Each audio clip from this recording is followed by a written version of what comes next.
राम राम दोस्तों और मेरी माताएं बहनें, आशा है कि आपके ऊपर बाबा नीम करोली जी की अपार कृपा होगी। आपके घर परिवार में सभी कुशल मंगल होंगे, यही मैं मंगल कामना मंगल प्रार्थना करता हूँ सभी देवी देवताओं से। मेरे बाबा नीम करोली जी आपके सबके संकट दूर करें, आपको अपनी शरण में ले, यही मेरी अर्जी है। जय बाबा नीम करोली महाराज।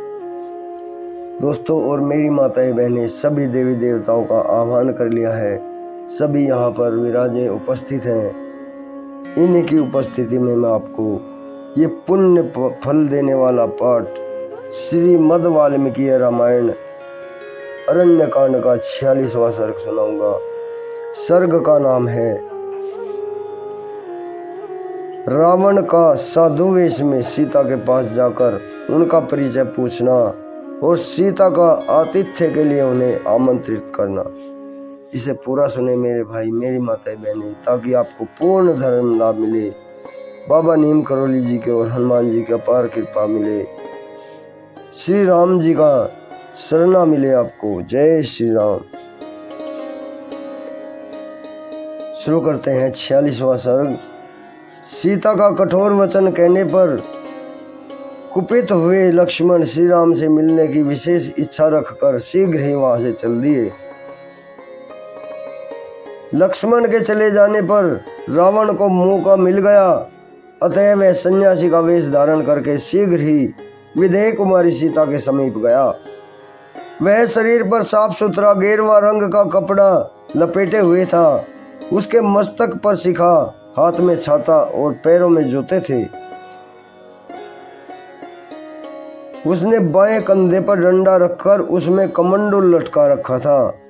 अत्यंत बलवान रावण उस वन में परिवाज्र का रूप धारण करके श्री राम और लक्ष्मण दोनों के बंधुओं से रहित हुई अकेली विदेह कुमारी सीता के पास गया।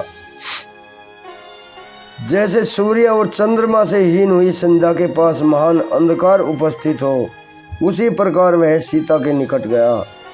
तदनंतर जैसे चंद्रमा से रहित हुई रोहिणी पर अत्यंत दारुण ग्रह मंगल या शनिश्चर की दृष्टि पड़ जाए, उसी प्रकार उस अतिशय क्रूर रावण ने उस भोली भाली यशस्विनी राजकुमारी की ओर देखा। उस भयंकर पापाचारी को आया देखकर जन स्थान के वृक्षों ने हिलना बंद कर दिया और हवा का वेग रुक सा गया। लाल नेत्रों वाले रावण को अपनी ओर दृष्टिपात करते देख तीव्र गति से बहने वाली गोदावरी नदी भय के मारे धीरे धीरे बहने लगी। राम से बदला लेने के अवसर ढूंढने वाला दशमुख रावण उस समय भिक्षु के रूप में विदेह कुमारी सीता के सामने पहुंचा। उस समय विदेह कुमारी सीता अपने पति के लिए शोक और चिंता में डूबी हुई थी।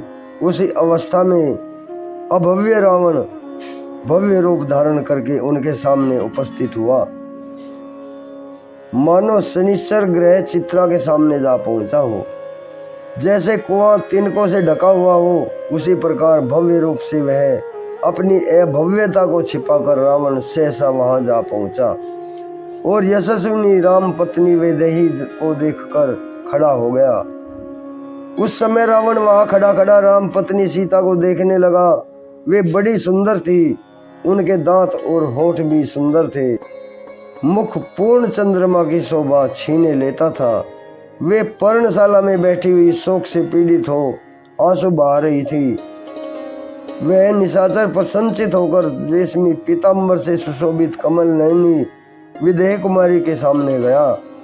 उन्हें देखते ही कामदेव के बाणों से घायल न हो राक्षस राज रावण वेद मंत्र का उच्चारण करने लगा और उस एकांत स्थान में विनीत भाव से उनसे कुछ कहने को उद्यत हुआ। त्रिलोक सुंदरी सीता अपने शरीर से कमल से रहित कमलालिया लक्ष्मी की भांति शोभा पा रही थी। रावण उनकी प्रशंसा करता हुआ बोला,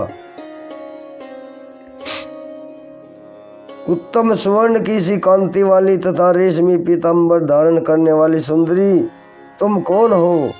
तुम्हारे मुख, नेत्र, हाथ और पैर कमलों के समान है, अतः तुम पद्मिनी, पुष्करणी की भांति कमलों की सी सुंदर माला धारण करती हो। सुभानने, तुम श्री हरि कीर्ति शुभ स्वरूपा लक्ष्मी तथा अप्सरा तो नहीं हो, अथवा वरारोहे हो। तुम भूति या स्वेच्छापूर्ण विहार करने वाली कामदेव की पत्नी रति तो नहीं हो। पाग्र, तुम्हारे दांत बराबर हैं, उनके अग्रभाग कुंदन की कलियों के समान शोभा पाते हैं। वे सबके सब चिकने और सफेद हैं। तुम्हारी दोनों आंखें बड़ी बड़ी और निर्मल हैं। तुम्हारे दोनों कोए लाल हैं, पुतलियां काली हैं। कटी का अग्रभाग विशाल एवं मांसल है। दोनों जांघें हाथी की सूंड के समान शोभा पाती है। तुम्हारे ये दोनों स्तन पुष्ट गोलाकार परस्पर सटे हुए प्रगल्भ मोटे उठे हुए मुख वाले कमनीय चिकने ताड़ फल के समान आकार वाले हैं। परम सुंदर और श्रेष्ठ मणिमय आभूषणों से भूषित है। सुंदर मुस्कान, रुचिर दंतावली और मनोहर नेत्र वाली विलासिनी रमणी, तुम अपने रूप सौंदर्य से मेरे मन को वैसे ही हर लेती हो जैसे नदी जल के द्वारा अपने तट का अपहरण करती है। तुम्हारी कमर इतनी पतली है कि मुट्ठी में आ जाए। केस कितने चिकने और मनोहर है। दोनों स्तन एक दूसरे से सटे हैं। सुंदरी, देवता, गंधर्व, यक्ष और किन्नर जाति में कोई स्त्री ऐसी नहीं होगी जो तुम्हारी समानता कर सके। पृथ्वी पर तो ऐसी रूपवती नारी मैंने आज से पहले कभी नहीं देखी थी। कहाँ तो तुम्हारा यह तीनों लोकों में सबसे सुंदर रूप, सुकुमारता और नई अवस्था, और कहाँ इस दुर्गम वन में निवास। ये सब बातें ध्यान में आते ही मेरे मन को मथे डालती हैं। तुम्हारा कल्याण हो, यहाँ से चली जाओ। तुम यहाँ रहने के योग्य नहीं हो। यह तो इच्छानुसार रूप धारण करने वाले भयंकर राक्षसों के रहने की जगह है।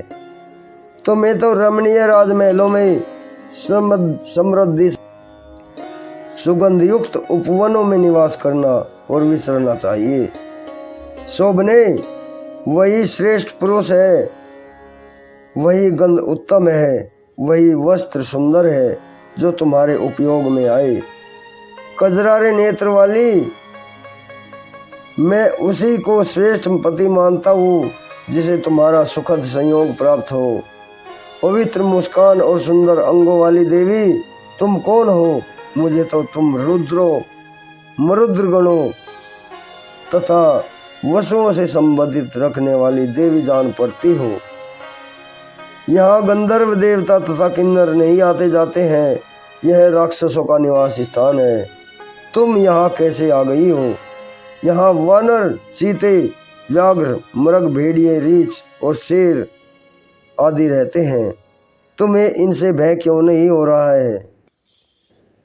वरानने, इस विशाल वन के भीतर अत्यंत वेगशाली और भयंकर मदमंत गजराजों के बीच अकेली रहती हुई तुम भयभीत क्यों नहीं होती हो?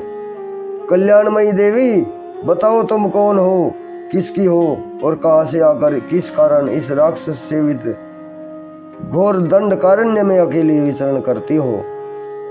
वेशभूषा से महात्मा बनकर आए हुए रावण ने जब विदेह कुमारी सीता को इस प्रकार प्रशंसा करके कहा, तब ब्राह्मण वेश में वहां पधारे हुए रावण को देखकर मैथिली ने अतिथि सत्कार के लिए उपयोगी सभी सामग्रियों द्वारा उसका पूजन किया। पहले बैठने के लिए आसन दे, पाद पैर धोने के लिए जल निवेदन किया। तदनंतर ऊपर से सौम्य दिखाई देने वाले उस अतिथि को भोजन के लिए निमंत्रण देते हुए कहा, ब्रह्मांड भोजन तैयार है, ग्रहण कीजिए। वह ब्राह्मण के वेश में आया था, कमंडल और गेरुआ वस्त्र धारण किए हुए था। ब्राह्मण वेश में आए हुए अतिथि की उपेक्षा असंभव थी। उसकी वेशभूषा में ब्राह्मणत्व का निश्चय कराने वाले चिन्ह दिखाई देते थे। अतः उस रूप में आए हुए उस रावण को देखकर मैथिली ने ब्राह्मण के योग्य सत्कार करने के लिए ही उसे निमंत्रण दिया।